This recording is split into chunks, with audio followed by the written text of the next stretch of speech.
Nagpakilig si Raver Cruz at Julian San Jose sa fans nang kantahin nila ang How Would You Feel ni Ed Sheeran.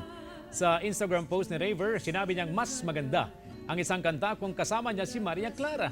Si Julian ang gumaganap na Maria Clara sa historical portal fantasy series ng GMA na Maria Clara at Ibarra. Samantala, ngayong Martes ng gabi, patuloy ang mga kapanapanabik na tagpo sa Maria Clara at Ibarra. Ipakikilala ni Clay ang sarili kay Sisa at sasabihin niyang sinasaktan ni Padre Salvi ang mga bata. Magtataka si Sisa kung ano ang ibig sabihin ni Clay. Hahawakan ni Maria Clara ang kamay ni Ibarra sa kabila ng payo ni Cha Isabel na maging disente sa publiko. Pero walang pakialam ang dalawa kahit nakikita ng mga tao na magkahawak sila ng kamay. Malalaman ni Sisa na nagsisinungaling si Clay sa kanya kaya nagalit at pinaalis niya sa kanilang bahay.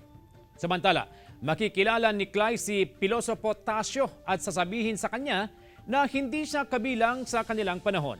Tunghayan ang Maria Clara at Ibarra, Lunes hanggang Biyernes, alas 8 ng gabi sa GMA Telebabad pagkatapos ng 24 oras.